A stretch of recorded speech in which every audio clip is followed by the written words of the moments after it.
Sempre digo que a coisa mais importante para um investidor é a estabilidade. E isso o Brasil tem de sobra para oferecer. Na esteira da Constituição Cidadã de 1988, aperfeiçoamos nossos marcos legais e garantimos estabilidade jurídica. Da mesma forma que garantimos estabilidade social, estabilidade econômica e estabilidade fiscal. Com determinação, vencemos os fantasmas da inflação e a dívida externa e conquistamos estabilidade econômica. Soubemos navegar pela crise de 2008 e, superado o impacto da pandemia, reencontramos o caminho do crescimento. Contrariando as expectativas pessimistas, nosso PIB cresceu 2,5% nos últimos 12 meses. Caminhamos para ser a 8ª maior economia do mundo este ano. Até o final do mandato, podemos voltar a ser a 6ª economia mundial, como já fomos em 2011. Nossa balança comercial bateu recorde em 2023, com o maior saldo da história. As exportações entre janeiro e abril deste ano alcançaram a marca recorde de 108 bilhões de dólares, com o aumento da participação de produtos da indústria de transformação. Estamos arrumando a casa e colocando as contas públicas em ordem para assegurar o equilíbrio fiscal. O aumento da arrecadação e a queda da taxa de juros permitirão a redução do déficit sem comprometer a capacidade de investimento público. A reforma tributária vai tornar nosso regime mais eficiente, mais justo, deixando de penalizar os mais pobres e dando mais competitividade à economia. Mas sabemos que a economia não existe vácuo. O mercado não é uma entidade abstrata, apartada da política e da sociedade. Nada disso se sustenta sem estabilidade política e sem estabilidade social. Felizmente, demonstramos nossa resiliência entre a maior provação que o Brasil enfrentou em sua história recente.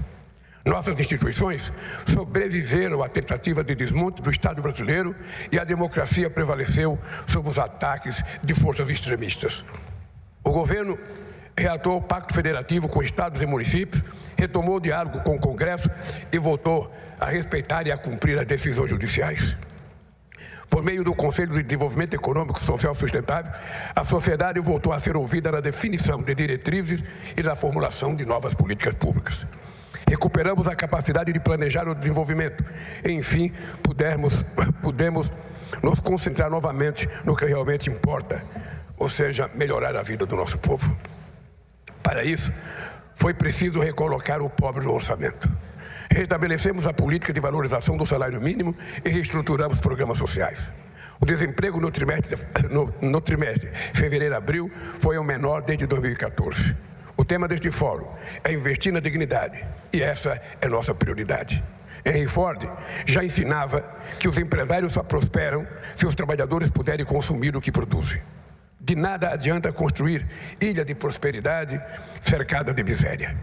Muito dinheiro na mão de poucos significa fome, doença, analfabetismo e criminalidade.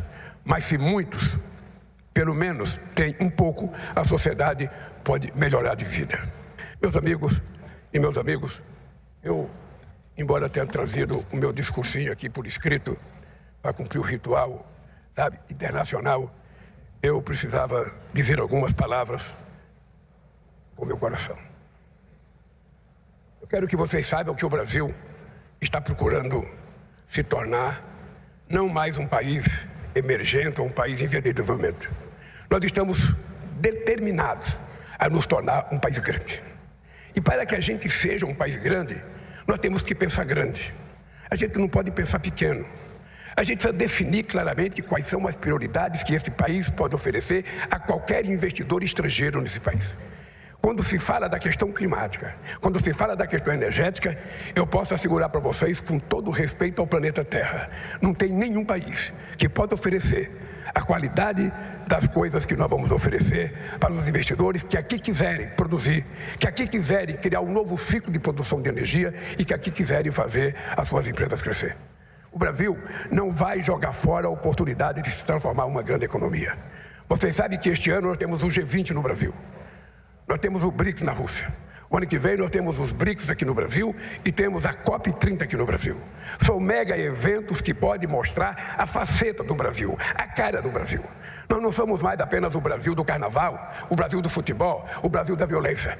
Nós somos o Brasil composto por homens e mulheres que querem crescer, que querem trabalhar, que querem estudar. E é por isso que eu não consigo falar de economia sem colocar a questão social na ordem do dia. Todos os debates que se faz em se tratando de economia, a gente fala de um monte de coisa, mas me parece que os problemas sociais não existem, e eles existem, estão no nosso calcanhar, estão nas nossas portas, estão nas ruas. E é por isso que esse mundo extraordinário, digitalizado, ainda permite que 735 milhões de pessoas vão dormir toda noite sem ter o que comer, num mundo em que a gente tem conhecimento genético para produzir alimento de sobra para todo mundo. Alguma coisa está faltando. Alguma coisa nós estamos fazendo.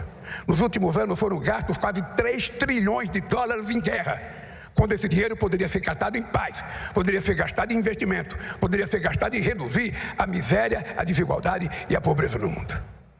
Eu digo isso porque eu tenho um compromisso de fé, não é um compromisso de um mandato.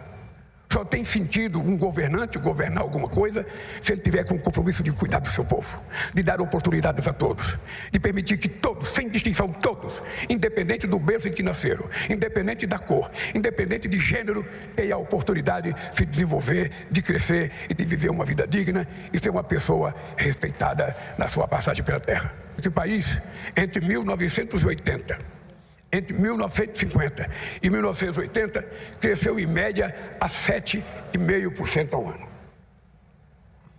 Entretanto, esse crescimento não foi muito bem distribuído e quando você termina essa fase de crescimento, você percebe que o país, cresceu, mas o povo continua pobre. E nós não queremos mais isso. Nós queremos crescer todo mundo junto. Por isso é que o Brasil não tem contencioso. Por isso é que o Brasil não quer guerra. Por isso é que a gente está pedindo paz entre a Rússia e a Ucrânia. Fica mais barato a paz. A paz não gasta dinheiro com bomba, não mata ninguém, não destrói ninguém. Eu lembro, companheira Luiz Mercadante, que em 2003 o Bush me chamou da Casa Branca para discutir a guerra do Iraque. E naquele ano o Bush estava obsessivamente querendo encontrar alguém para poder criminalizar pelas torres, o atentado nas torres. E o Bush me tentava convencer que era preciso invadir o Iraque, que era preciso fazer a guerra com o Iraque e que o Brasil tinha que participar. E se o Brasil participasse, o Brasil iria participar da reconstrução do Iraque. Aí eu falei para o presidente Bush, espera aí, você está me convidando para destruir, para reconstruir depois? Não fica mais barato deixar pronto do jeito que está e a gente não destrói nada e não constrói mais nada? E eu disse naquela época ao presidente Bush, eu não conheço Saddam Hussein. Eu não conheço o Iraque.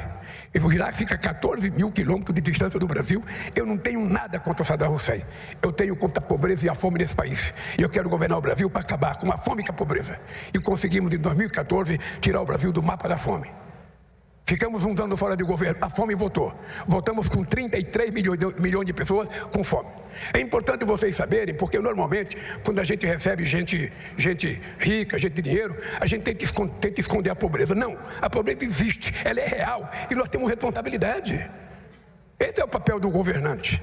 E por isso que o investimento de vocês é bem-vindo. Por isso que a confiança do Brasil, de vocês no Brasil é bem-vindo. É porque nós agora, Brasil e Arábia Saudita, nós fazemos parte do Sul Global.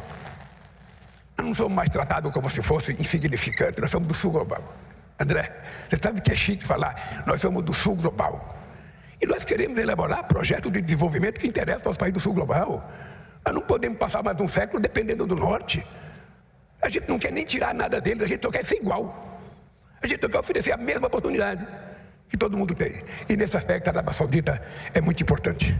Por isso, companheiros e companheiras empresários, mas sobretudo companheiros da Arábia Saudita, eu quero dizer para vocês, sejam bem-vindos ao Brasil, seja bem-vindo ao Rio de Janeiro, que esse encontro possa determinar da forma mais positiva possível a definição do investimento do fundo aqui no Brasil. Estamos esperando por isso e espero encontrar, lá em Kazan, por ocasião dos BRICS na Rússia, e espero encontrá-los aqui outra vez, na COP30 e também nos BRICS aqui no Brasil.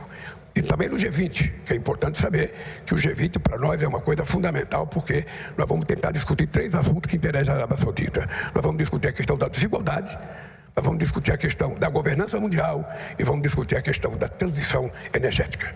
Muito obrigado a todos vocês.